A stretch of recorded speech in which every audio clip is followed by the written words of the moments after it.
I get my grandkids from school. They got a football game, they got a dentist appointment. But I go freely knowing that I can drive everywhere. I can drive to work, take my kids to where they need to go. I can drive out of town without no worries. You never realize what you have until it's snatched away from you.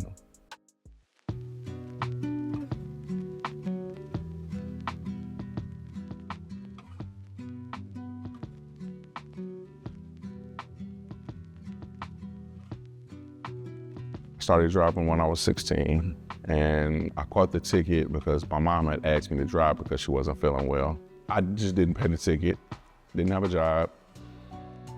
Oh, it's just painful just thinking about it. Single mom, I had 3 young boys. We were all in a car, had an accident, and I didn't have car insurance. I couldn't afford it. That was the worst day because after that, then they wanted to take my license. The Metro Detroit area, unfortunately, has a great deal of limitations when it comes to public transportation options. And so the way for people to get around is to have a license. And for years and years, we've created really a body of individuals that have remained in this unlicensed, suspended state. There are all these assumptions that are made about people who get pulled over for driving while license suspended, and the court system, unfortunately, has fostered those inaccuracies. Because I would have people that would come into my courtroom with no other criminal record. So no assaultive behavior, no theft-related behavior, and even when you took a look at their driving record, yes, they were suspended, but it wasn't for drunk driving or reckless driving. It was based on unpaid tickets. So if you didn't have a license and you decided to drive and then started to fall behind, you would have massive amount of debts. We're talking about thousands of dollars that you would have to pay to get these suspensions cleared. I was paying $50 a month, and that was a lot being on welfare. So then I started paying $20 a month. It was like 35 years I went through this. Well, it's been a journey, but I did have a warrant for a traffic ticket, so I was arrested. So when I went to court, the first thing they asked me, do I have any money? I told them no. I informed him that I was currently a student and I had a job and a grandchild. He said he didn't care, and they sentenced me to 10 days in jail. I'm not a criminal. So I had a situation where I was in Howell, Michigan, where I caught a driving on suspended license. I paid for the ticket, I seen the judge, and they kept me for 45 days. Going through these different systems is almost like torture. They don't care about you. But everybody doesn't have the money to fight these type of things. This is what we call the traffic enforcement to jail pipeline, where because you can't pay your fines and fees, you now have had a suspended license, and then if you are pulled over, you are in grave danger of being incarcerated. And we know statistics show that one day of incarceration, you can lose your job, you can lose your kids, like it's a really dire situation. You know, there are a number of courts that would do this pay or stay type of issue where people would come in and be told, all right, well, pay $900 or do 90 days. And I said, we're not gonna be part of the problem here. We're gonna get an understanding of why people are unlicensed. Let's stop blaming the people who are being victimized by the system. Let's fix the system. The first thing you need to start with is a conversation. How can we solve this problem? And that's where we started. Just some like-minded group of like 15 misfits is what we call ourselves, got together and started talking. It wasn't about pointing fingers. It was like, where can we find a solution?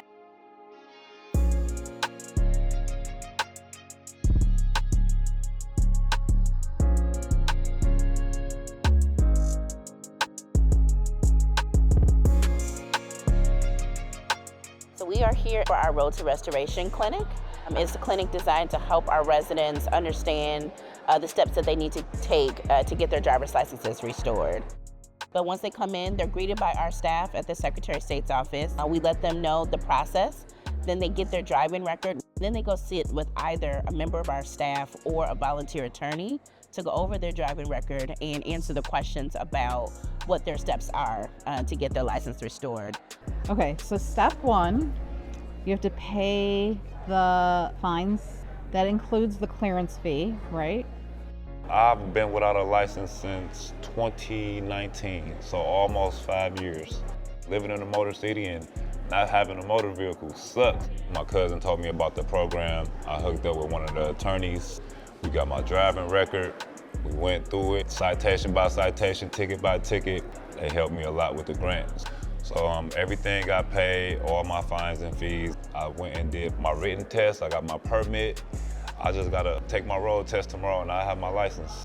The benefit of these clinics is that you have the opportunity to expedite that process. You have all the actors here, the court officials, you have the Secretary of State. There is no threat of anyone being arrested. The importance is leadership from the state, from the courts, from the legal profession, any private employers that want to have employees, but also community organizations. So when you have all of those people come together, they all have a piece of knowledge that will contribute to the solution, because we know this is a multi-system problem. In addition to the Road to Restoration Clinic, we have Operation Drive program. You could clearly be on the road, taking care of your business, driving appropriately. You could be doing all these things. So it's time. He's got to take care of a Detroit ticket. Operation Drive is a program that's designed to take individuals who have traffic misdemeanors that come through our court and get them to a place where they have a valid license to try to really get to the root core of the issue that's causing them to come into the court system. So many times people would come in this court wanting to get a license, but having no idea where to start, what to do, how to get it done. So we had to give them information. And then we had to give them structure and say, hey, no, if you show up here, we're gonna give you the support you need. We're gonna give you the information that you need, but we're also gonna need you to take care of certain things along the way. But the last and most important piece, though, was encouragement, making a person feel like a person rather than a file or a villain or like an actual human being. I knew it was just a matter of some paperwork, that someone that had some education knew what they can do. And they looked it up and checked it out, and they said, yeah, you're right. This is something we can clear up for you. It took something off of my life that would have me held down like if I was a prisoner or something. I've been making tamales for about 45, 50 years, and I bring food for all the people here.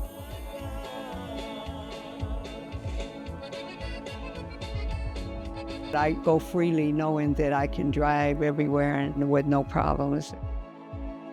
I went to a Road to Restoration clinic where I met Rabina. When I introduced what I had to her, she said, you know, this is very fixable. I'd never seen it being fixable. It was just so much. I actually did it. Still to this day, I cannot believe it. You are too? You very proud of you? It just feels better driving, like not worry where I'm at or will I be pulled over. It's just an awesome feeling. We're now at 1,700 licenses restored. Those are individuals who walked into this courtroom without a valid license, with a suspended license, with a revoked license, and now are legally back on the road.